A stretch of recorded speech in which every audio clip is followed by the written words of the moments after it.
হত্যাকাণ্ডের সবচেয়ে গুরুত্বপূর্ণ সাক্ষী ছিলেন পিলখানা জামে মসজিদের পেশ ইমাম মাওলানা মোহাম্মদ সিদ্দিকুর রহমান। দরবার হলে সেদিন কি ঘটেছিল তার সবচেয়ে কাছ থেকে তিনিই দেখেছিলেন। সে ছিল মেন সাক্ষী। আমাকে বলছে যে আমরা তিনজন মেন সাক্ষী, এখন তিনজন মেন সাক্ষী বাঁচায় না মাইরে ফেলায় তো জানি না। আমি বলছি যে তুমি যা যা হয়েছে ওখানে দরবারে যা অফিসাররা বলছে এগুলো বলতে গেলা কেন? বললে কি হবে? সত্যি কথা বলবো না? হাসিনা ইচ্ছে করে মারছে, বলবো না? আমি যদি মরে যাই মরে যাবো, তার অসুবিধা কি? পিলখানা জামে মসজিদের ইমাম সাহেব শুধু দরবার হল নয়, আরো অনেক কিছু সাক্ষী ছিলেন। ঘটনার কয়েক মাস আগে থেকেই শুক্রবার জুম্মার নামাজের শেষে যেসব গোপন মিটিংগুলো হতো, সেখানে বিডিআরের সৈনিকদের সাথে তাপস, নানক এবং আওয়ামী লীগ নেতা তোরাব আলী সহ অনেককে উপস্থিত থাকতে দেখেছিলেন মসজিদের ইমাম সিদ্দিকুর রহমান। এই ডিসেম্বর মাস থেকে প্রতি শুক্রবার আমাদের মসজিদে আসতো, আইসা নামাজ পড়ে তারপর বলতো কি, মুয়াজ্জিন সাহেব, ইমাম সাহেব আপনারা যান, মুয়াজ্জিন সাহেব আপনি পরে এসে একটু মসজিদ আটকাইয়েন, আমরা একটু কথা বলি। কিছু লোক নিয়া উনি মসজিদের মাঝখানে বসে কথা বলতো, চার পাশে দরজা আটকাইয়া। তাই ওগুলো বাইরে থেকে শোনার কোনো কায়দা নেই, শোনা যাইতো না। এরকম প্রতি শুক্রবার শুক্রবার করতো। ওই যে হাজী সেলিম নাকি ওনার নাম, আমাকে হুজুর যখন বাসায় আসছে দরবার হল থেকে, তারপরে মানে উনি ঘরে পায়চারি করে আর মানে পান খায় আর পাগলের মতো করতেছে যে এইসব কাহিনীর জন্য হয়েছে। এসব তো আমাদের সৈনিকরা করবে না, কখনোই আমাদের সৈনিকরা অফিসারের উপরে আক্রমণ করবে না। যেভাবে গুলি করতে করতে ভিতরে ঢুকে গেছে, আর একজন হিন্দিতে কথা বলে, ইংলিশে কথা বলে, কমেন্ট করে ওদেরকে। পিলখানা জামে মসজিদের পেশ ইমাম তার পরিবারকে জানিয়েছিলেন, দরবার হলে বিডিআরের একজন সৈনিক প্রথমে অস্ত্র ধরলেও প্রথম হত্যা করা হয় বিডিআরের একজন সৈনিককে, যে কারণেই সৈনিকেরা উত্তেজিত হয়ে উঠেছিলেন। তারপরেও বিডিআরের সৈনিকেরা কোনো অফিসারকে গুলি করেননি, বরং একটি আতঙ্কের পরিবেশ তৈরি করতে চেয়েছিলেন। কিন্তু হঠাৎ করেই কয়েকজন অজ্ঞাত মুখোশধারী দরবার হলে ঢুকে অফিসারদেরকে এলো পাতাড়ি গুলি করতে থাকেন। যারা আমাদের সৈনিক তারা কিন্তু উপরে গুলি করছে, তারা কিন্তু ভিতরে গুলি করেনি, গায়ে গুলি করেনি। তাদেরকে গুলি করার অর্ডার দিছে একজন। মানে বলতেছে আমাদের বাসার সামনে থেকে যায় এক বাবুর্চি, হাতে একটা লাঠি। তখন আমার ছেলে আবার ওয়ালের উপর থেকে বলতেছে, আঙ্কেল আপনি লাঠি নিয়ে যান কেন? আমি যদি লাঠি না নিই না, আমার নাকি মেরে ফেলবে। এখন এরা ভয়ে এরা অস্ত্র নিছে, কিন্তু এরা গুলি করে নাই। এরা কি করছে, ওই ছাদের দিকে গুলি করছে, উপরে গুলি করছে। এই করিডোরে ওরা বের হয়ে চলে গেছে। ঘটনার পর জিজ্ঞাসাবাদেও ইমাম সাহেব একই কথা বলেছিলেন, কিন্তু বহিরাগতদের হিন্দিতে কথা বলার বিষয়গুলো বাদ দিয়ে সরকারের লিখে দেওয়া সাক্ষী দেওয়ার জন্য ইমাম সাহেবকে চাপ দেওয়া হয়। কিন্তু ইমাম সাহেব সেই চাপে মিথ্যা সাক্ষী দিতে রাজি হননি, যে কারণে তার উপর শুরু হয় শারীরিক এবং মানসিক নির্যাতন। আমাকে স্টেটমেন্ট ওখানে চেঞ্জ করতে বলছে, আপনার স্টেটমেন্ট সবগুলো ডিলিট করে আমরা নতুন যেটা বলবো সেইটা আপনি দেবেন, সেই বয়ান রেকর্ড করব। এটার জন্য খুব চাপ দিছে। চাপ দেওয়ার পর উনি বলছে যে আমি কোনোদিন এটা পাল্টাবো না, কারণ আমি যা চোখে দেখছি এবং আমি যা যা দেখছি, যা যা ঘটনা ঘটছে, এগুলো আমি বলবোই। এটা ছাড়া আমি মিথ্যা কথা বলতে পারবো না। সেটা আপনারা যা করেন করেন। তখন তারা নিয়ে একটা সৈনিকের মানে লজ্জাস্থানে নাকি কারেন্ট দিয়ে শক দেয়, এইটা দেখাইছে দেখাইতে পারে। উনি মানে আমি ওই সময় মানে অজ্ঞান হয়ে যাই, এরকম অবস্থা হয়ে গেছিল আমার। আমি মানুষ এরকম কিভাবে করে? তারপরেও ইমাম সাহেব কোনোভাবেই মিথ্যা বলতে রাজি না হওয়ায় 2009 সালের 12ই মার্চ জিজ্ঞাসাবাদের জন্য ডেকে নিয়ে যাওয়া হয় তাকে। সেদিনই ছিল তার জীবনের শেষ দিন। নিজের পায়ে হেঁটে যাওয়া মানুষটি পরদিন পরিবারের কাছে লাশ হয়ে ফিরে আসেন। বিডিআর এর 3টা থেকে 6টা পর্যন্ত কি চিকিৎসা হয়েছে, এবং ঢাকা মেডিকেলেও যে কি চিকিৎসা হয়েছে আমরা তো কোনো চিকিৎসার কিছুই জানি না। এবং পোস্টমর্টম রিপোর্ট কি আসলো, আসল রিপোর্ট, যে সেই রিপোর্টটা আমাদেরকে দিল না। পিলখানা জামে মসজিদের পেশ ইমাম মাওলানা রফিকুল ইসলামের মৃত্যুর কারণ হিসাবে পরিবারকে জানানো হয়েছিল হার্ট অ্যাটাক। ইমাম সাহেবের মতো 3 তারিখের পর থেকে হঠাৎ করেই পিলখানা থেকে ধরে নিয়ে যাওয়া বিডিআর সদস্যদের হার্ট অ্যাটাক এবং আত্মহত্যার সংখ্যা বাড়তে থাকে, যা ছিল মূলত সেনাবাহিনীর বিডিআর সদস্যদেরকে হত্যার একটি কৌশল। আত্মহত্যার নামে সেনাবাহিনীর এরকম এক হত্যাকাণ্ডের শিকার দিনাজপুর সেক্টরের বিডিআরের নায়েক সুবেদার মোজাম্মেল হক। প্রায় 6 ফুট লম্বা একজন মানুষকে হত্যার পর লো হাইটের বাথরুমের সিলিংয়ে ঝুলিয়ে রেখে আত্মহত্যার গল্প সাজানো হয়। মেজর আসাদ স্যার মারা গিয়েছিলেন, লেফটেন্যান্ট কর্নেল কায়সার স্যার ওনার কিলারদেরকে আইডেন্টিফাই করা। তারপরে আমাদের খুব গুরুত্বপূর্ণ একজন ভালো মানুষ সেন্ট্রাল সুবেদার মেজর নুরুল ইসলাম, উনার হত্যাকাণ্ডে খুনে কারা ছিল। তারপরে মেজর সালাম। এ প্রসঙ্গে আরেকটা ইএমই ব্রাঞ্চ, যেটা ইএমই বিডিআর এর অংশ, তো ইএমইর যে ডিএডি কে জিজ্ঞাসাবাদ করা হয়, ওই জিজ্ঞাসাবাদের করে ওই বিকালবেলা ওই ইএমই ডিএডি কে আমরা ব্যারাকে ফেরত দিয়ে আসি। দিয়ে আসার পর কয়েক ঘন্টা পরে মনে হয় সন্ধ্যাবেলা আমরা খবর পেলাম যে আমি সেটে খুব শুনলাম যে ব্যারাকে একজন আত্মহত্যা করছে। পিলখানা হত্যাকাণ্ডের মাস তিনেক আগে থেকে যেসব মিটিংগুলো হতো, এরকম গোপন দু একটি মিটিংয়ে উপস্থিত ছিলেন ডিএডি হাবিব। আওয়ামী লীগ নেতা এবং বিডিআরের কিছু সদস্যের গভীর ষড়যন্ত্র বুঝতে পেরে সে মিটিংয়ের গুরুত্বপূর্ণ কিছু আলোচনা গোপনে রেকর্ড করেছিলেন, যে কারণে পিলখানা হত্যা মামলায় ডিএডি হাবিবের গুরুত্বপূর্ণ জবানবন্দি পাওয়া যেত। কিন্তু জিজ্ঞাসাবাদের নামে তাকে 2009 সালে হত্যা করা হয়। তবে মৃত্যুর আগের জিজ্ঞাসাবাদের সময়কার একটি রেকর্ড আমরা আমাদের অনুসন্ধানে সংগ্রহ করেছি। এত নিরীহ লোক মারা যাচ্ছে তো, এই জন্যই আমার ওই লাগছে। আমার কাছে যারা এই কেসের হোতা তাদের আমার কাছে রেকর্ড আছে। কি রেকর্ড আছে? Mobile record. মোবাইল রেকর্ড কোথায়? আমার বাসা আছে, কার কাছে? আমার স্ত্রীর কাছে একটা আছে, আর একটা আমার এক জায়গায় লেখা আছে কয় তারিখ যেন এটা করা আছে। ডিএডি হাবিবের বাসার সেই ক্যাসেট হয়তো সেনাবাহিনী উদ্ধার করেছিল, কিন্তু আদালতে উপস্থাপন করা হয়নি, কারণ সেখানে আওয়ামী লীগ নেতাদের জড়িত থাকার সব প্রমাণ ছিল। রেকর্ডে লিখে রাখছি এই এদের সঙ্গে কথোপকথনে কারা কারা জড়িত এর ভিতর। কারা কারা? বেশ কিছু লোক আছে, যেমন এটা প্রথমে ছিল আগে এমপি সেলিমের কাছে। কোন সেলিম? এমপি শেখ সেলিম আর কি। শেখ সেলিম? হ্যাঁ, জি জি। আওয়ামী লীগের সাথে বিডিআরের ধারাবাহিক এসব গোপন মিটিং এর বিষয়টি জানার পর কিছু সৈনিক বিডিআরের নিজস্ব সিকিউরিটি ইউনিটকে জানিয়েছিল। ঘটনার 4 দিন আগে 21শে ফেব্রুয়ারি সিকিউরিটি ইউনিটের সিনিয়র জেসিও নায়ক সুবেদার রফিকুল ইসলাম বিডিআর সৈনিকদের কাছ থেকে প্রাপ্ত তথ্য ডিজিএফআই সহ ঊর্ধ্বতন সেনা গোয়েন্দা কর্তৃপক্ষকে জানিয়েছিলেন। তার সেই তথ্যের ভিত্তিতে কিছু পদক্ষেপও নেওয়া হয়েছিল, কিন্তু শেষ রক্ষা হয়নি। সুবেদার রফিকুল ইসলামকে প্রথমে ঘটনার গুরুত্বপূর্ণ সাক্ষী হিসেবে অন্তর্ভুক্ত করা হয়েছিল, কিন্তু হত্যাকাণ্ডে সেনাবাহিনীর সম্পৃক্ত থাকার বিষয়টি ধামাচাপা দিতে ঘটনার প্রায় 2 মাস পরে তাকে আটক করা হয়। কিন্তু মামলার প্রথম চার্জশিটে সুবেদার রফিকুল ইসলামের নাম না থাকা সত্ত্বেও সম্পূরক চার্জশিটের মাধ্যমে তাকে 12 নম্বর আসামি হিসেবে অন্তর্ভুক্ত করা হয়। নির্বাচনের উপলক্ষে তুরাবালি, যেটা হাজারীবাগের আওয়ামী লীগের নেতা যে লিটনের বাবা, তার সঙ্গে আমাদের বিডিআর সদস্যরা মিটিং এ করে কিভাবে তাপস সাহেবকে নির্বাচনে জয়ী করা যায়। যদি নির্বাচনে জয়ী করে দিতে পারো তোমাদেরকে অনেক সুযোগ সুবিধা দেওয়া হবে। এর উপর বিশেষ করে আমাদের কিছু অসৎ সদস্য তাপসের বাসায় যায় এবং সেখানে তাপস তাদেরকে তার নির্বাচনী কাজকর্ম করার কথা বলে এবং তাদের যে সমস্ত তারা কিছু দাবি দেওয়া পেশ করে, সেই দাবি দেওয়া গুলা পুরা হবে বলে তাদেরকে আশ্বাস দেয়। আমি ঘটনা ঘটার 5 দিন পূর্বে 21 ফেব্রুয়ারি কর্তৃপক্ষকে জানাই আমার রিপোর্টের বিশেষ করিয়া পিলখানার সমস্ত ম্যাগাজিনে কোয়ার্টার এই কুতে অফিসার নিয়োগ দেওয়া হয় এবং বাহিরের যে সমস্ত গোয়েন্দারা ডিউটি করে।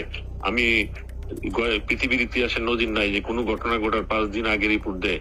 সেই রিপোর্ট আমি দিছি যে ঘটনা ঘটবে এবং কারা কারা জড়িত। সুবেদার রফিকুল ছিলেন বিডিআরের উজ্জ্বল এক নক্ষত্র। 2009 সালে তিনি অর্জন করেছিলেন শ্রেষ্ঠ ভিওপি কমান্ডার প্রথম পুরস্কার। এছাড়া অসামান্য এসিআর পুরস্কার ছাড়াও বাহিনীতে তার সুনাম ছিল সর্বজন স্বীকৃত। সীমান্তের অতন্দ্র এই প্রহরীকে মৃত্যুর মুখে ঠেলে দেওয়ার উদ্দেশ্যেই তার বিরুদ্ধে যাবজ্জীবন কারাদণ্ডের রায় দেওয়া হয়েছে।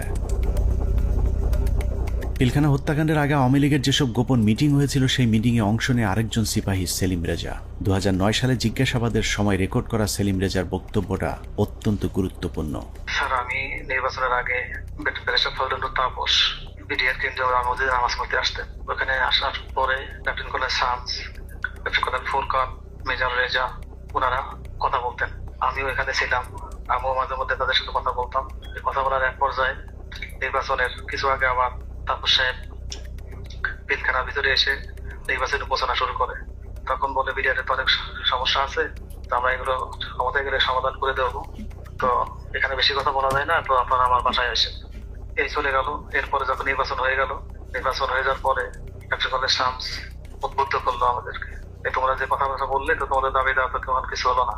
এখন আমি একটা প্ল্যান করে দিচ্ছি, তোমরা সেই প্ল্যান মোতাবেক শেখ সেলিমের বাসায় যাবা, তোমাদের দাবি দেওয়া জানিয়ে আসবা, আর যা যা করা লাগে আমি করে দেবো সবকিছু।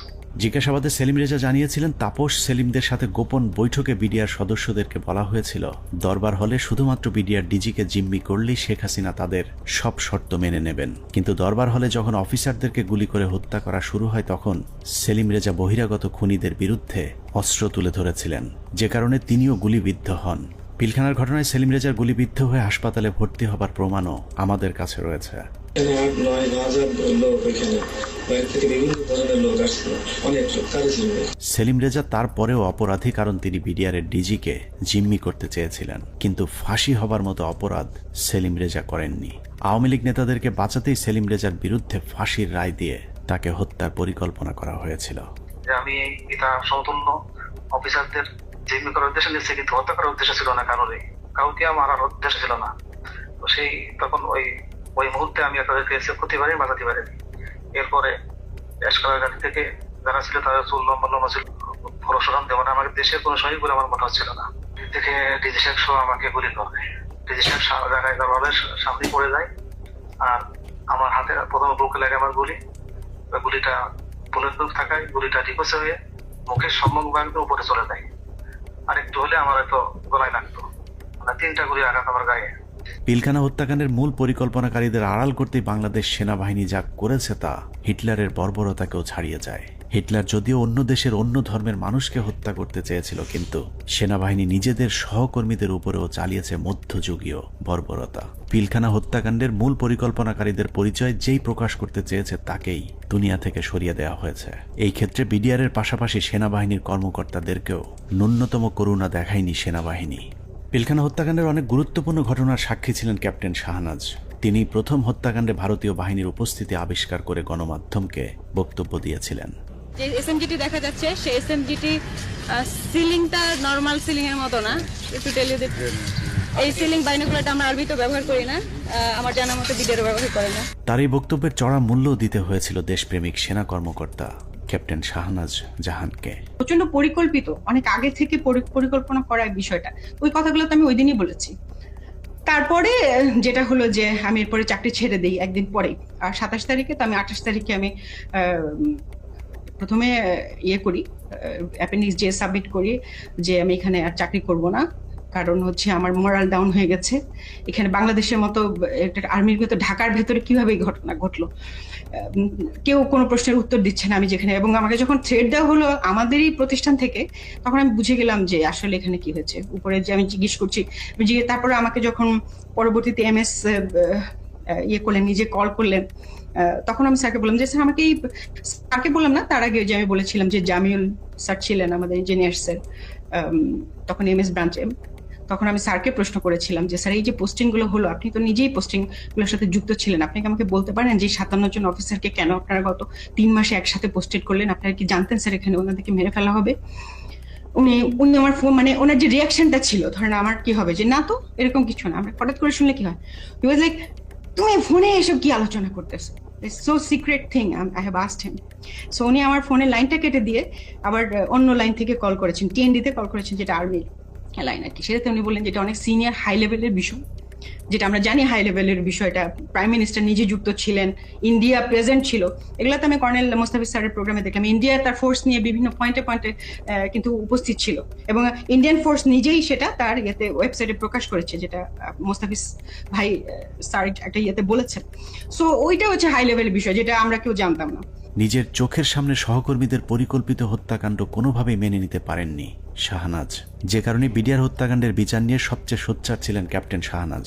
কিন্তু ক্যান্টনমেন্টের নিয়ন্ত্রণে থাকা সেনাবাহিনীর ওই পক্ষটি ক্যাপ্টেন শাহনাজকে থামাতে পরিকল্পিতভাবে তার স্বামীকে হত্যা করেন। হাজব্যান্ড যিনি পরবর্তীতে মারা যান, তিনি ছিলেন 44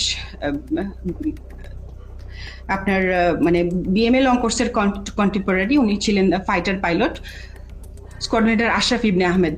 তো তার কাছে আমি একটা ইনফরমেশন পাই, যেমন সে তখন ঢাকায় ছিল, তার ইউনিটে ছিল, সে MiG-29 এর পাইলট ছিল।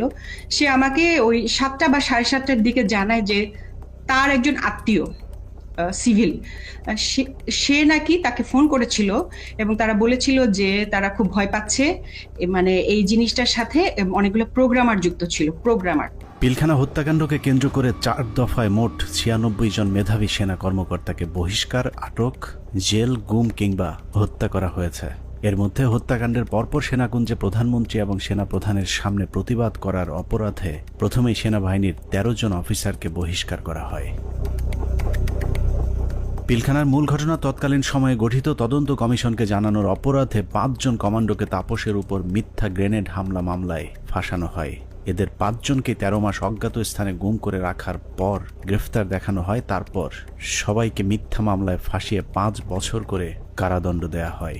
তাপস হত্যা মামলার চেষ্টা, এটা একটা ভুয়া মামলা যেটা মতিঝিল থানায় দায়ের করা হয়, এবং এইটাতে যে সমস্ত সিভিলিয়ান যারা অপরাধী আছে তাদেরকে বিচারের আওতায় আনার আগেই একই অপরাধে আর্মির 5 জনকে, ভেরি ইয়াং ট্যালেন্টেড অফিসার যারা খুবই অ্যাক্টিভ ছিল, তারা হয় এই তদন্তের সাথে সম্পৃক্ত অথবা এই বিডিআর হত্যাকাণ্ডের বিরুদ্ধে সোচ্চার ছিল, তাদেরকে প্রথম গুম করা হয়, ব্যাপকভাবে শারীরিক নির্যাতন করা হয়, এবং পেপার ওয়ার্ক সব থেকে দুঃখজনক হচ্ছে কাগজে কোর্ট মার্শাল, মানে তাদেরকে গুম অবস্থায় পেপার সই করে দেখানো হয়, যখন জেলে হস্তান্তর করা হয় তখন তারা জানতে পারে যে তাদেরকে 5 বছর জেলে দেওয়া হয়েছে।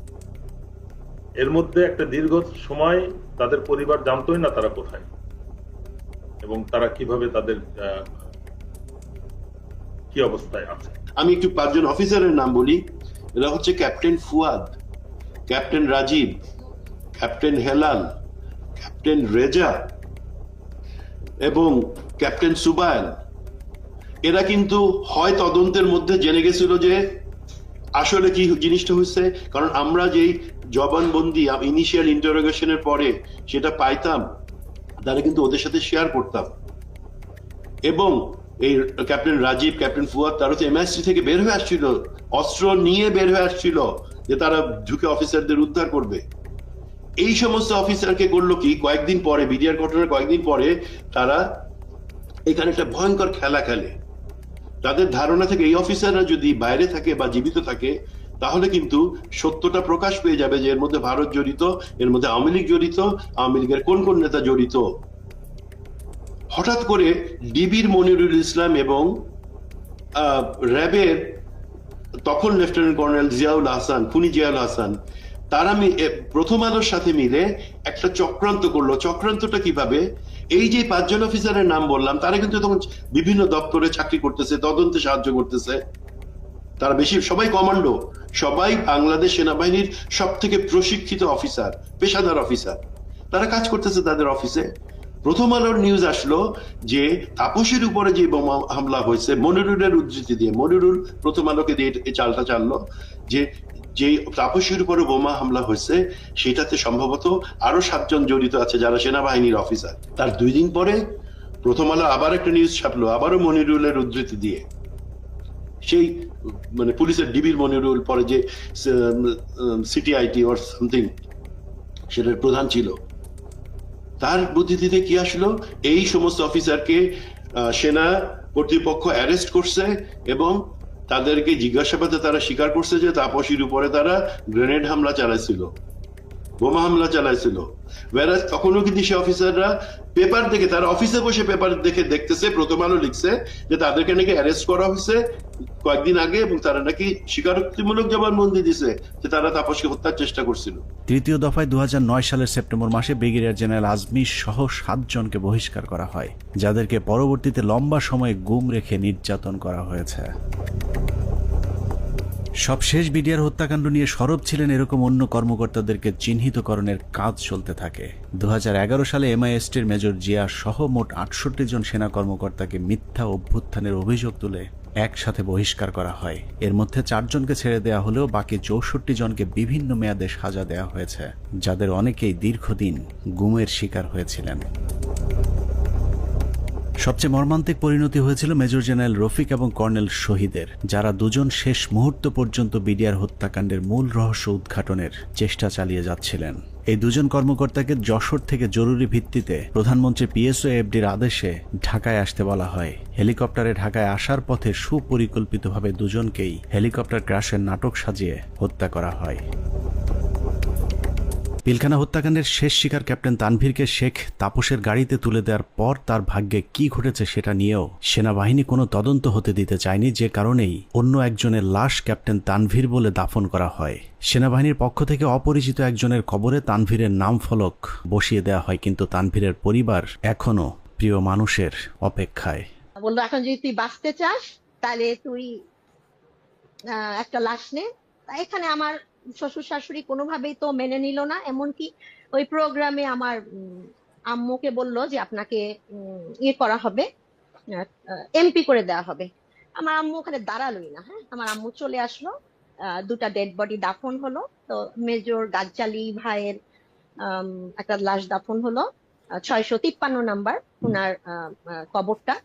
ওনার শাশুড়িকে হচ্ছে পরবর্তীতে আওয়ামী লীগের এমপি করা হলো।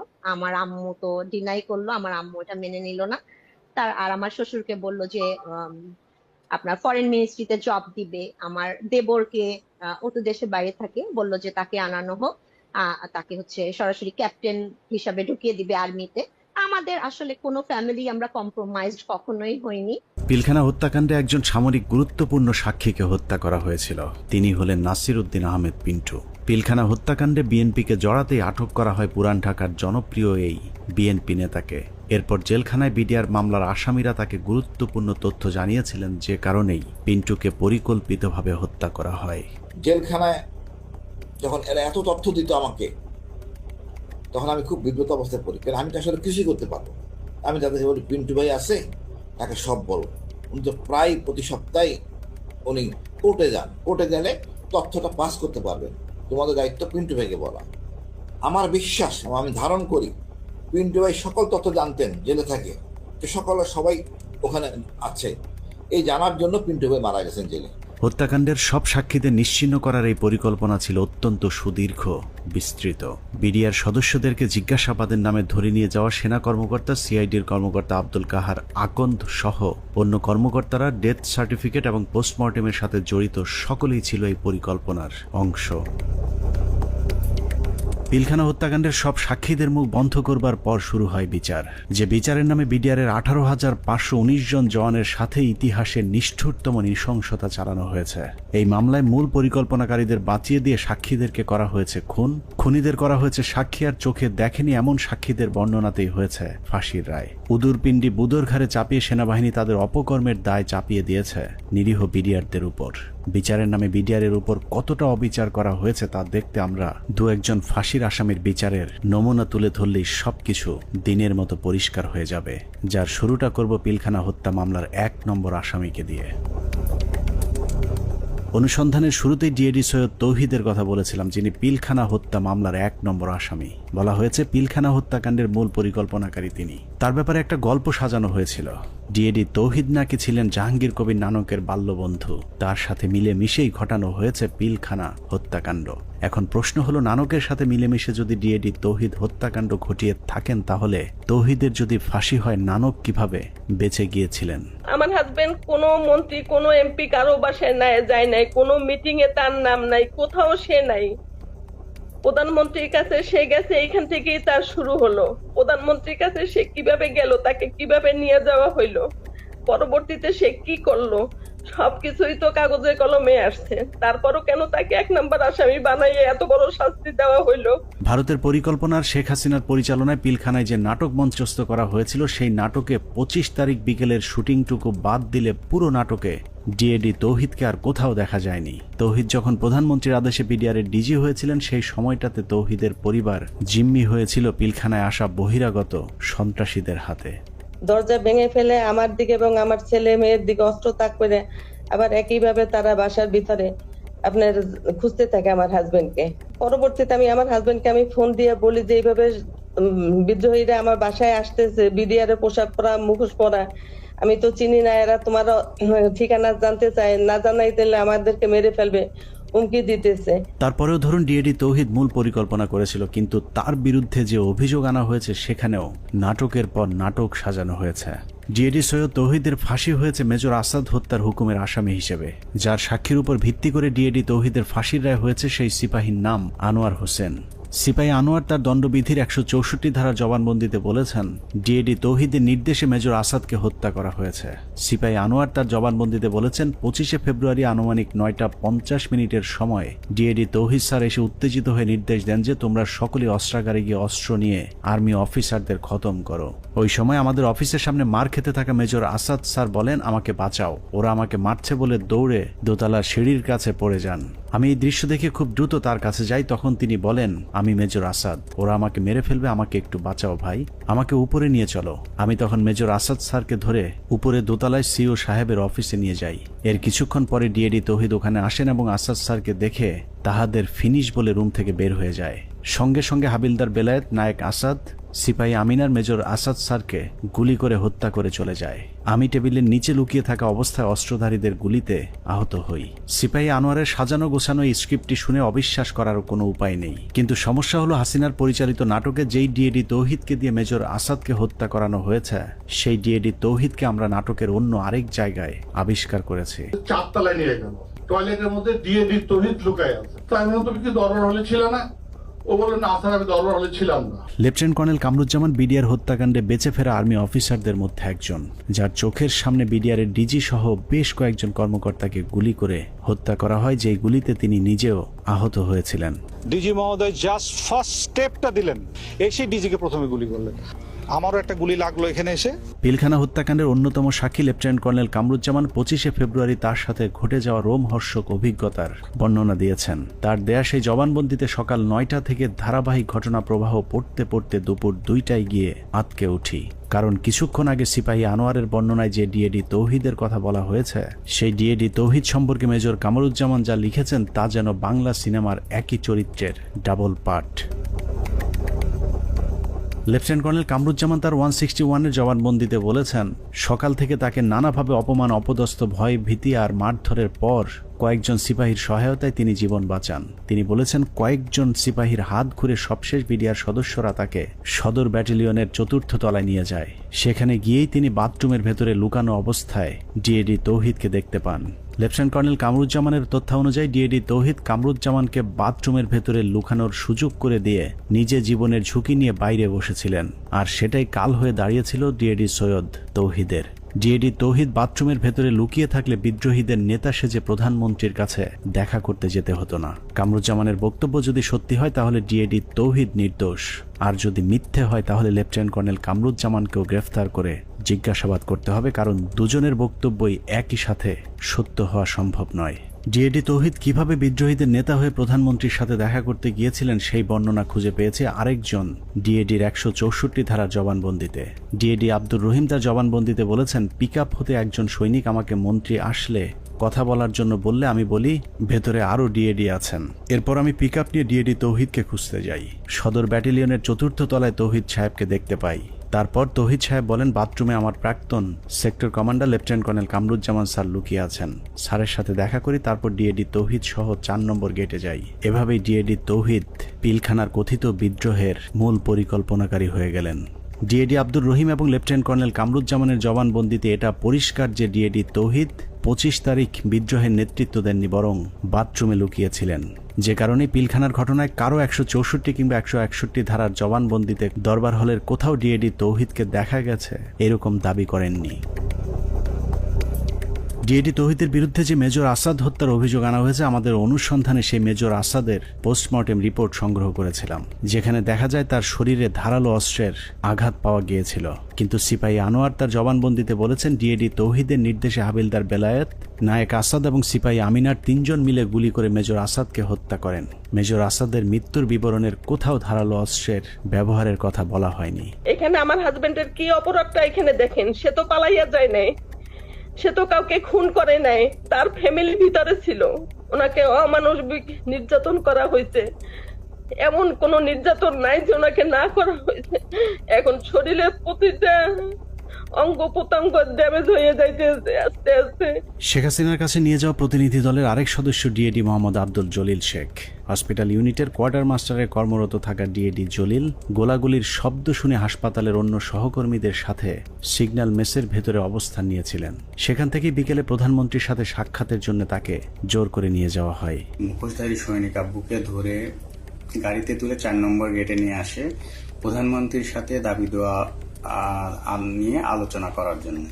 আব্বু সেখানে যেতে না চাইলে আব্বুকে মারধর করা হয় এবং হুমকি দেওয়া হয় যে এখানে তাকে গুলি করে হত্যা করা হবে।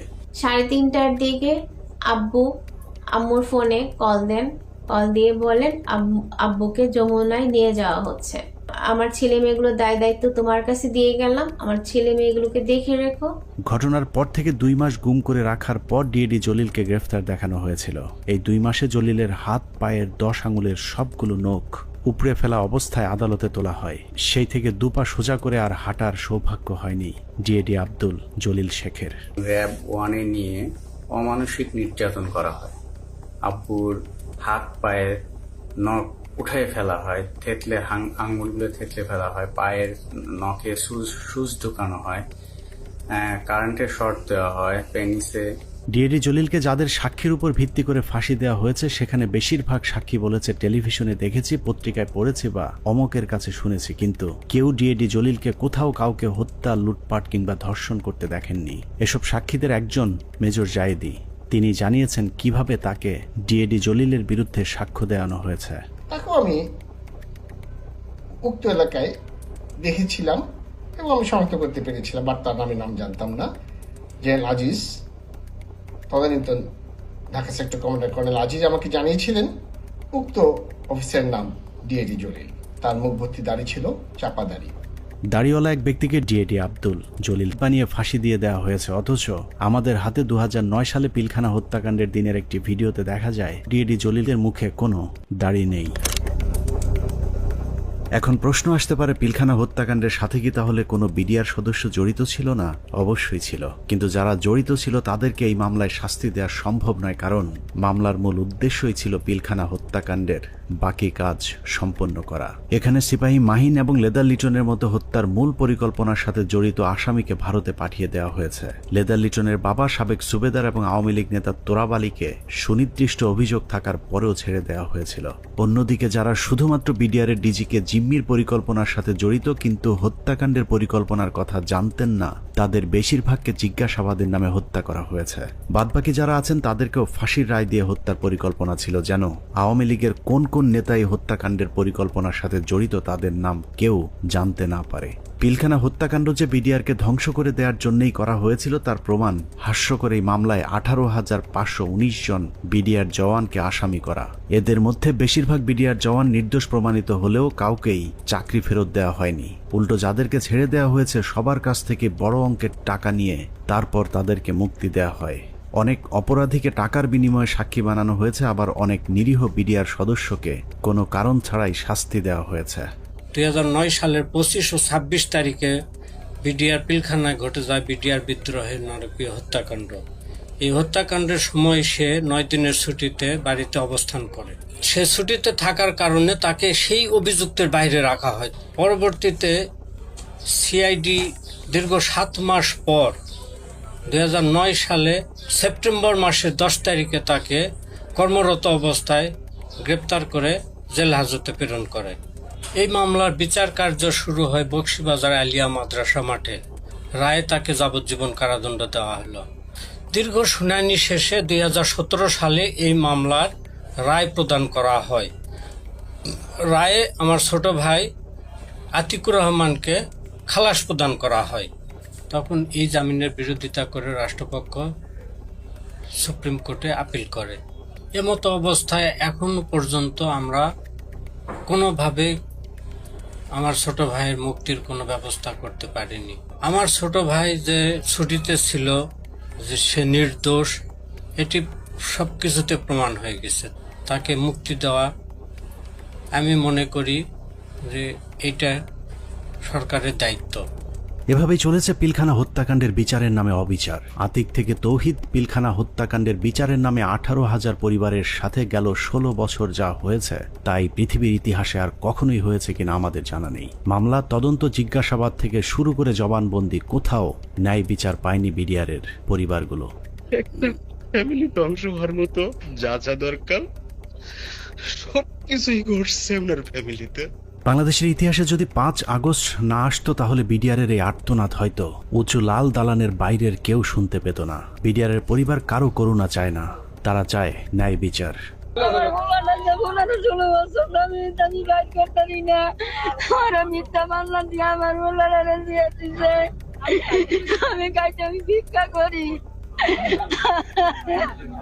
অনেক হয়েছে, আর না। পিলখানা হত্যাকাণ্ড নিয়ে নতুন করে কমিশন তৈরি হয়েছে। আমরা সেই কমিশনের কাছে সুষ্ঠু তদন্ত চাই। আমরা কমিশনের প্রতিদ্বন্দ্বী নই, বরং কমিশনের সুবিধার্থে আমরা পিলখানা হত্যাকাণ্ড নিয়ে গঠিত প্রথম তদন্তের সাথে জড়িত কয়েকজন কর্মকর্তার কিছু পর্যবেক্ষণ দিয়ে অনুসন্ধান শেষ করব। পিলখানা হত্যাকাণ্ডের পরের 2 সপ্তাহ সেনাবাহিনীর একটি অংশ সঠিকভাবে তদন্তের চেষ্টা করেছিল, কিন্তু সেই তদন্ত শেষ হবার আগেই তাদেরকে থামিয়ে দেওয়া হয়। আমি তদন্তকালে যেটা দেখলাম, কিছু বিষয় তদন্তে মনোযোগী হওয়ার কারণে কমিটির অন্যান্যরা আমাকে মোটামুটি একটা হোস্টাইল মেম্বার হিসেবে চিহ্নিত করে এবং অসহযোগিতা শুরু করে এবং আমার কার্যক্রমকে তারা ওপেনলি ডিসক্রেডিট করার চেষ্টা করে।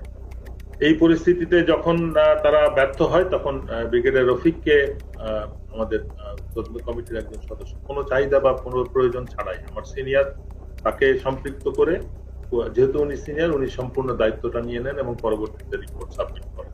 তদন্তকারী দল একটি বিষয় লক্ষ্য করেন যে পিলখানা হত্যাকাণ্ডে যাদেরকে হত্যা করা হয়েছে তাদের বেশিরভাগকে খুব সম্প্রতি বিডিআরে বদলি করা হয়েছিল। এই বদলির সাথে যারা সম্পৃক্ত ছিল তাদেরকে সন্দেহভাজন মনে করেন তদন্তকারী ওই সেনা কর্মকর্তারা। পিলখানা হত্যাকাণ্ডের বহুল আলোচিত নাম কর্নেল রেজা নূর, যিনি ঘটনার একদিন আগে একরকম জোর করে কর্নেল গুলজারকে র্যাব থেকে বিডিআরে পাঠান। পিলখানায় গন্ডগোলের খবর শুনে ঘটনাস্থলে যাওয়া প্রথম দলটি ছিল র্যাবের এডিজি রেজা নূর র্যাবের ওই দলটিকে পিলখানায় ঢুকতে বাধা দিয়েছিলেন। কর্নেল গুলজার ওই সময়টাতে র্যাবে পোস্টিং থাকলে পরিস্থিতি অন্যরকম হতে পারত। এইখানে মেইন গেটে শামসাররা ছিলেন, র্যাব 2 ছিল, মানে র্যাব 2 প্লাস হচ্ছে মানে শামসার অলরেডি বলেছেন যে মানে আয়ত্তের মধ্যেই ছিল, কিন্তু কোনোভাবেই অর্থাৎ রেজানুর খান স্যারের সঙ্গে উনি আবার মানে আমার আগের সিও ছিলেন, সেই হিসাবে স্যারের সঙ্গে আমারও কথা হয় যে স্যার এই ব্যাপার তো এটা আমরা ইয়ে করতে পারি, কোনোভাবেই মানে এটা অপারেশন করার কোনো মানে উনি কোনো পারমিশন দেননি। পিলখানা হত্যাকাণ্ডে শহীদদের একটা বড় অংশ ছিলেন যারা ভারতের সাথে ব্রহ্মারি এবং পাদুয়া যুদ্ধে অংশ নিয়েছিলেন, যে কারণে তদন্তকারীদের সন্দেহ আরও প্রকট হয়। অতএব হঠাৎ করে এতগুলো পোস্টিং কি কারণে কেন হয়েছিল সেটা খতিয়ে দেখতে হবে। তখন আমি স্যারকে প্রশ্ন করেছিলাম যে স্যার এই যে পোস্টিংগুলো হলো, আপনি তো নিজেই পোস্টিংগুলোর সাথে যুক্ত ছিলেন, আপনি কি আমাকে বলতে পারেন যে 57 জন অফিসারকে কেন আপনারা গত 3 মাসে একসাথে পোস্টেড করলেন? আপনারা কি জানতেন স্যার এখানে ওনাদেরকে মেরে ফেলা হবে? উনি আমার ফোন মানে ওনার যে রিয়াকশনটা ছিল, ধরেন আমার কি হবে যে না তো এরকম কিছু না, আমরা হঠাৎ করে শুনলে কি হয়, হি ওয়াজ লাইক তুমি ফোনে এসব কি আলোচনা করতেছো, it's so secret thing, I have asked him.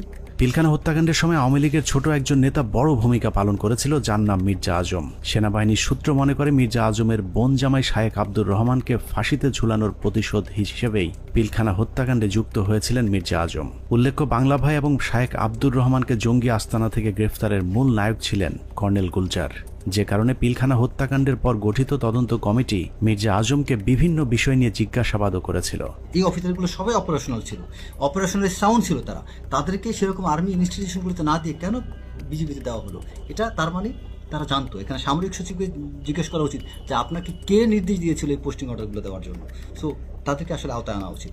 Tapas, Mirza Azam, rapid DG, ADG, দেন সামরিক সচিব, ডিজিএফআই ডিজি, শেখ হাসিনা, মইনু আহমেদ, এরা প্রত্যেকেই ডাইরেক্টলি সম্পৃক্ত, কোনো সন্দেহ নেই। পিলখানা 3 ও 4 নম্বর গেটে আওয়ামী লীগের যে মিছিলটি হয়েছিল, সেই মিছিলের নেতৃত্ব দেওয়া ব্যক্তিকে আটক করেছিল মেজর মনির, কিন্তু গুরুত্বপূর্ণ সেই আসামিকে কর্নেল সালেহ বাঁচিয়ে দেন। উল্টো ওই ব্যক্তিকে আটকের অপরাধে মেজর মনিরকে শাস্তি দেওয়া হয়। অতএব কর্নেল সালেহকে আটক করলেই জানা যাবে কেন তিনি সেই আসামিকে ছাড়িয়ে নিয়েছিলেন। ওই ছেলেটাকে যখন আমি আপনার অ্যারেস্ট করে নিয়ে আসছি, তো প্রতিমধ্যেই আমি একটা কাজ করেছিলাম, ওর স্বাভাবিক কারণে আমি তখন কথাবার্তা বলতে থাকি, জিজ্ঞাসাবাদ করতে থাকি। তো আমি তখন তাকে একটা তাৎক্ষণিক জিজ্ঞাসাবাদ করেছিলাম যে তোমাকে কে আদেশ দিয়েছিল মিছিল করার জন্য? তো ছেলেটা খুব স্বাভাবিকভাবে বললো যে আমাকে তো ভাই বলছে। ভাই মানে কোন ভাই? বললো যে তাপস ভাই আমাকে বলছে যে তুমি একটা মিছিল নিয়ে ঢুকবা। তো আমি তো সেই ওনার কথা অনুযায়ী তো কথা বলতে পারি না, বলছে তো আমাকে করতে হয়। তো আমি তখন একটা মিছিল নিয়ে ওখানে ঢুকলাম, কিন্তু মিছিল নিয়ে ঢুকে যখন আমি বের হয়ে যাই, তো তখন ওই মিছিলের সাথে দেখলাম আমাদের যুবলীগের অনেক ছেলে পেলে, আমাদের এলাকার নেতাকর্মী তখন আমার মিছিলের সাথে বের হয়ে আসলো। পিলখানার লগবুক অনুযায়ী ঘটনার দিন সকাল 6:30 পিলখানার ভেতরে প্রবেশ করেন এবং 7টায় বেরিয়ে আসেন তৎকালীন শিল্পমন্ত্রী দিলীপ বড়ুয়া। আধা ঘন্টার সময় তিনি কাদের সাথে কি কথা বলেছেন সেটা বের করতে হবে। আওয়ামী লীগের সাবেক আরেক এমপি মুশতাক আহমেদ রুহির সরাসরি হত্যাকাণ্ডে জড়িত থাকার প্রমাণ পেয়েছিল সেনাবাহিনীর ওই তদন্তকারী দলটি, যে কারণে তাকে উত্তরা থেকে গ্রেফতার করেছিলেন র্যাব 1-এর সিও মেজর মনির। কিন্তু আটকের কয়েক ঘন্টার মধ্যেই তাকে ছাড়তে বাধ্য করা হয়। আওয়ামী লীগের আরও ডজনখানেক মন্ত্রী প্রতিমন্ত্রীর নাম জিজ্ঞাসাবাদের তালিকায় ছিল, কিন্তু তাদের বিরুদ্ধে পরবর্তীতে কোনো ব্যবস্থা নেওয়া হয়নি। এর মধ্যে সাবেক স্বরাষ্ট্র প্রতিমন্ত্রী সোহেল তাজ ছিলেন অন্যতম সন্দেহভাজন পরিকল্পনাকারী, যিনি পর্দার আড়ালে থেকে ঠান্ডা মাথায় ভারতীয় গোয়েন্দা সংস্থার সাথে যুক্ত হয়েছিলেন। সেনাবাহিনী সূত্র জানিয়েছে, সোহেল তাজ পিলখানা হত্যাকাণ্ডের আগে বিদেশে যাবার কথা বললেও সে ঢাকা বিমানবন্দর থেকে সিলেটে গিয়ে সেখান থেকে আবারও হেলিকপ্টারে ঢাকায় ফেরত আসেন। পিলখানার ঘটনায় ভারতের সাথে যোগাযোগ রক্ষায় গুরুত্বপূর্ণ ভূমিকা পালন করেছেন সোহেল তাজ। তদন্ত কমিটি সোহেল তাজের পাসপোর্ট চেক করলেই প্রমাণ হয়ে যাবে তিনি আদৌ ওই সময়টাতে দেশের বাইরে অবস্থান করেছিলেন কিনা। পিলখানা হত্যাকাণ্ডের মতো এত ভয়ঙ্কর একটি সরকারি পরিকল্পনার সময় সোহেল তাজ কোথায় ছিলেন, তার ভূমিকাই বা কি ছিল তা পরিষ্কার হওয়া প্রয়োজন। বলা হয়ে থাকে সোহেল তাজ ঠিক ঘটনার আগে দেশের বাইরে অবস্থান করছিলেন। যদি সেটাও হয়ে থাকে তাহলে তিনি হঠাৎ করে কেন দেশের বাইরে চলে গেলেন? হত্যাকাণ্ডের এই পরিকল্পনা তিনি দেশবাসীকে না জানিয়ে কেন আত্মগোপনে ছিলেন সেটাও খতিয়ে দেখা প্রয়োজন। রাজনৈতিক সম্পৃক্ততাটা স্পষ্ট হয়ে যায় আস্তে আস্তে।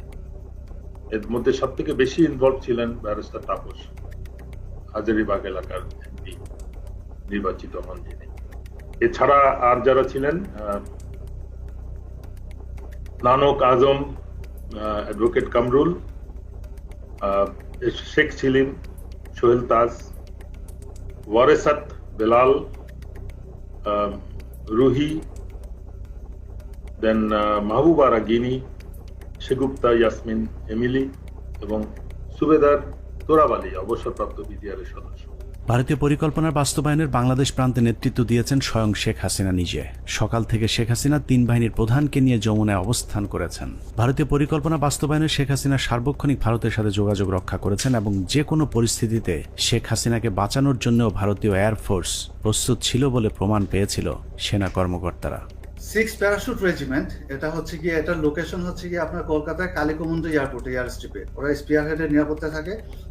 ওইখানে একটা কোম্পানি ছিল, ওই কোম্পানি কমান্ডার ছিলেন মেজর কামালদীপ সিং। তাদের একটা রেজিমেন্ট, প্যারাশুট রেজিমেন্ট, 5টার সময় যখন তারা রেডি হয় একটা কোম্পানি, 8টার মধ্যে তাদের একটা ফুল রেজিমেন্ট রেডি হয়। যে রেজিমেন্ট পরবর্তী আমরা জানতে পারি যে ওই রেজিমেন্টের এইম ছিল ঢাকা এয়ারপোর্ট, তেজগাঁও এয়ারপোর্ট এবং গণভবনে অপারেশন করা এবং নিরাপদভাবে তখনকার স্বৈরাচারী প্রাইম মিনিস্টারকে এক্সট্রিকেট করার জন্য। সবশেষ পিলখানা হত্যাকাণ্ডের পরিকল্পনা বাস্তবায়ন এবং হত্যাকাণ্ডের ধামাচাপা দেওয়ার দায়িত্বে যারা ছিল তাদের সবাইকে গ্রেফতার করে বিচারের আওতায় আনতে হবে। সেনা প্রধান হিসেবে জেনারেল মঈনকে এর দায় অবশ্যই নিতে হবে, যিনি শেখ হাসিনার পাশে বসে পিলখানায় সেনা হত্যার ঘটনা পর্যবেক্ষণ করেছিলেন। পিলখানা হত্যাকাণ্ডে সরাসরি সম্পৃক্ত লেফটেন্যান্ট জেনারেল সিনা ইবনে জামালি, যিনি পিলখানার বিভিন্ন গেটে অবস্থান নেওয়া র্যাব ও সেনাবাহিনীর সদস্যদেরকে ভেতরে অভিযান চালাতে বাধা দিয়েছিলেন। তৎকালীন ডিজিএফআই এবং এনএসআই প্রধান দুজনেই এই পরিকল্পনার অংশ। বিশেষ করে ডিজিএফআই এর তৎকালীন মহাপরিচালক মেজর জেনারেল মোল্লা ফজলে আকবর হত্যাকাণ্ডের পর খুনিদের পিলখানা থেকে বের করে দেওয়ার বিষয়টি সেনাবাহিনীর চোখের সামনেই ঘটেছে। খুব নাটকীয়ভাবে বিডিআর এর ভেতরে বিভিন্ন ইলেকট্রিসিটি লাইন কেটে দিয়ে গেট খুলে দেওয়া হয় ইচ্ছা করে, যাতে সৈনিকরা পালিয়ে যেতে পারেন। তো সেই সময় আমি বলেছিলাম যে র্যাবের এক অফিসার, ক্যাপ্টেন আশিক স্যার, যিনি ইঞ্জিনিয়ার্সে আমাদের সাথে ছিলেন, ক্যাপ্টেন আশিক স্যার আবার আমার সাথে 8 ইঞ্জিনিয়ার্সে চাকরি করেছেন রংপুর ক্যান্টনমেন্টে। এরপর ওনার র্যাবে পোস্টিং, কিন্তু আমি স্যারকে চিনতাম। স্যার কিছু সৈনিককে যখন পালিয়ে যাচ্ছে উনি না বুঝে ওদেরকে ধরে নিয়ে আসেন পিকআপে করে, র্যাবের পিকআপে করে আমাদের আবাহনী মাঠে আসেন। তো ওইখানে কিছু ওই সময় একদম ফার্স্ট হ্যান্ড ওদের মুখ থেকে তো আমরা কিছু সাক্ষী কথাবার্তা শুনে ফেলতে পারি। এই ভয়ে আমি ধারণা করি যে ওখানে আমার মনে আছে যে এরকম অনেক অফিসাররা, অনেক সৈনিকরা আমরা দাঁড়িয়ে আছি, ওর মধ্যে স্যার আসলেন পিকআপে করে তাদেরকে নিয়ে। তখন ওই অন্ধকারের ভেতরে এদিকে তো আমরা খুব অস্থির, প্রচন্ড সবাই ইমোশনাল, কি হচ্ছে ভিতরে এগুলো নিয়ে যখন আমরা চিন্তা করছি বা কথা বলছি, সেই সময় 2জন সিনিয়র অফিসার ওনারা 2টা ক্যাম্প স্টুল নিয়ে এক জায়গায় বসায় এবং ওনাদেরকে দেখে খুবই শান্তই মনে হচ্ছে, খুব একটা যে ওনারা চিন্তিত বা পায়চারি করছেন এরকম না। তা আমি আবার আমার পরিচিত আরেক সিনিয়র স্যারকে বললাম যে স্যার এই স্যার দুজন কারা, যে একটু দূরে বসে আছে, বোঝা যায় যে অনেক সিনিয়র, মানে আমাদের সিনিয়র লেভেলের কেউ হবেন, মেজর জেনারেল বা তার উপরে। উনি বললেন যে ওই যে ডান পাশে যাকে দেখতেছো উনি হচ্ছে ডিজিএফআই, আর ওই পাশে যে দেখতেছো বাম পাশে উনি ডিজিএনএসএল। এবং ডিজিএফআই যাকে বলেন উনি তখন উঠে এসে ইয়েকে বকাঝকা করেন ক্যাপ্টেন আশিক স্যারকে, যে তুমি কার পারমিশনে এদেরকে ধরে নিয়ে আসছো। পিলখানার বাইরে থেকে নির্বিঘ্ন হত্যাকাণ্ড চালাতে সহায়তা করেছেন ডিজিএফআইয়ের মামুন খালেদ, ব্রিগেডিয়ার জেনারেল ইমরুল কায়েস এবং কর্নেল সালেহ, সকলেই মাঠে থেকে পিলখানা হত্যাকাণ্ডের পরিকল্পনা বাস্তবায়ন করেছেন। ভেতরে লুকিয়ে থাকা বিভিন্ন কর্মকর্তাদের ফোন লোকেশন খুনিদেরকে দেওয়ার দায়িত্ব তারাই পালন করেছিলেন। 25 তারিখ রাতে 12টার দিকে হবে, আমি তখন মাঠে বসা, আমি ব্রিগেডিয়ার জেনারেল হাকিম, ইমরুল কায়েস ডাইরেক্টর সিপিআইবি, উনি তখন ওই মাঠে আসছিলেন। তো উনি মাঠে এসে বলল যে তোমাদের জানার মতো যদি কেউ থাকে, যে ভিতরে থাকে, তোমাদের কাছে কোনো ফোন আসে, তাহলে সেটা আমাদেরকে জানাও, কারা কারা কিভাবে কি আসে, তো সেটা আমরা জানিয়ে দিব। 44 রাইফেলস ব্যাটালিয়নের অধিনায়ক লেফটেন্যান্ট কর্নেল শামস পিলখানার ভেতরে থেকে মূল নেতৃত্ব দিয়েছেন। মূলত 44 নম্বর ব্যাটালিয়ন পুরো বিদ্রোহের নেতৃত্ব দিয়েছিল, যে কারণে পিলখানা হত্যাকাণ্ডে 44 রাইফেলস ব্যাটালিয়নের কোনো সেনা কর্মকর্তা ওই দিন মারা যায়নি।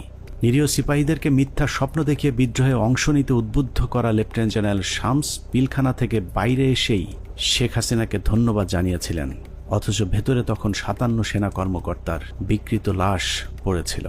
পিলখানা হত্যাকাণ্ডের পুরস্কার হিসেবে লেফটেন্যান্ট কর্নেল শামসকে পরবর্তীতে সেনাবাহিনীর গুরুত্বপূর্ণ পদে পদায়ন করা হয়েছিল, যা অত্যন্ত রহস্যজনক। যে মাননীয় প্রধানমন্ত্রীর অ্যাড্রেসটা আসলে সেখানে এদের অস্ত্র জমা দেওয়ার ক্ষেত্রে একটা টনিক হিসাবে কাজ করেছে। আমি মাননীয় প্রধানমন্ত্রীকে আসলে ধন্যবাদ জানাবো। আমাদের হাতে আসা তথ্য বলছে 2009 সালের 25শে ফেব্রুয়ারি পিলখানার দরবার শুরুর ঘণ্টা তিনেক আগে সকাল 6টায় হঠাৎ করে বিডিআরের কেন্দ্রীয় কোতের দায়িত্ব পরিবর্তন করে মেজর রিয়াজকে দেওয়া হয়েছিল, যার বিরুদ্ধে পিলখানা হত্যাকাণ্ডে সম্পৃক্ত থাকার সুনির্দিষ্ট প্রমাণ পেয়েছিল তৎকালীন তদন্তকারী সেনা কর্মকর্তারা। তাকে দ্রুত গ্রেফতার করলে গুরুত্বপূর্ণ তথ্য পাওয়া যাবে।